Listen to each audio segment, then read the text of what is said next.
ಎಲ್ಲರಿಗೂ ನನ್ನ ಪ್ರೀತಿಯ ನಮಸ್ಕಾರಗಳು. ನಿಮ್ಮನ್ನು ನೀವು ಸುಧಾರಿಸಬೇಕು ಅಷ್ಟೇ. ನೀವು ನಿಮ್ಮ ಬಗ್ಗೆ ಯೋಚನೆ ಮಾಡಿ. ಓವರ್ ಥಿಂಕಿಂಗ್ ಮಾಡುವುದನ್ನು ಬಿಟ್ಟು ಬಿಡಿ. ಓವರ್ ಥಿಂಕಿಂಗ್ ಮಾಡುವುದರಿಂದ ನಿಮ್ಮ ನಿದ್ರೆ ನೆಮ್ಮದಿ ಹಾಳಾಗುವುದರ ಜೊತೆಗೆ ರಕ್ತ ಕಡಿಮೆ ಆಗುವುದು, ತಲೆನೋವು ಬರುವುದು.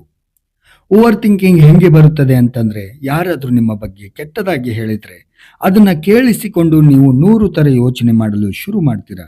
ಇದಕ್ಕೆ ನಿಮಗೆ ನಿಮ್ಮ ಟ್ರಿಗರ್ ಪಾಯಿಂಟ್ ಗೊತ್ತಾಗುತ್ತೆ. ಅದನ್ನ ನೀವು ಅವಾಯ್ಡ್ ಮಾಡಲು ಶುರು ಮಾಡಿದರೆ ಆಗ ನೀವು ಹಂತ ಹಂತವಾಗಿ ಯೋಚನೆ ಮಾಡುವುದನ್ನು ಬಿಡುತ್ತೀರಾ. ಮತ್ತು ಯಾವುದೇ ಒಂದು ಸಣ್ಣ ವಿಚಾರವಿದ್ದರೂ ನೀವು ಬಹಳ ಮುಂದಾಲೋಚನೆಯಿಂದ ಯೋಚಿಸುವುದು ಮತ್ತು ಚಿಂತಿಸುವುದರಿಂದ ಅದು ಓವರ್ ಥಿಂಕಿಂಗ್ ಹೆಚ್ಚು ಕಂಡುಬರುತ್ತದೆ ಮತ್ತು ಅದು ನಿಮ್ಮ ಜೀವನ ಹಾಗೂ ನಿಮ್ಮ ಆರೋಗ್ಯ ಹಾಳು ಮಾಡುವ ಒಂದು ಪ್ರಕ್ರಿಯೆ ಎಂದು ಹೇಳಬಹುದು. ಈ ರೀತಿ ಓವರ್ ಥಿಂಕಿಂಗ್ ಇಂದ ಹೊರಗೆ ಬರಲು ನಿಮಗೆ ಇನ್ನೊಬ್ಬ ವ್ಯಕ್ತಿ ಅಥವಾ ಯಾವ ವ್ಯಕ್ತಿಯೂ ಕೂಡ ಸಹಾಯ ಮಾಡಲು ಬರಲ್ಲ. ಇದರಿಂದ ನೀವೇ ಹೊರಗಡೆ ಬರಬೇಕು. ನೀವು ಯಾವಾಗಲೂ ಪಾಸಿಟಿವ್ ಆಗಿ ಥಿಂಕಿಂಗ್ ಮಾಡಲು ಶುರು ಮಾಡಿ. ಇದನ್ನ ಮಾಡುವುದರಿಂದ ನೀವು ಓವರ್ ಥಿಂಕಿಂಗ್ ಯೋಚನೆಯಿಂದ ಹೊರಗೆ ಬರಲು ಮಾತ್ರ ಸಾಧ್ಯವಾಗುತ್ತದೆ, ಸಹಾಯವಾಗುತ್ತದೆ. ಮತ್ತೆ ಮತ್ತೆ ಪಾಸಿಟಿವ್ ಥಿಂಕ್ ಮಾಡುವುದನ್ನ ಕಲಿಯಬೇಕು. ಜನರ ಜೊತೆ ಬೆರೆಯುವುದನ್ನ ಕಲಿಯಬೇಕು.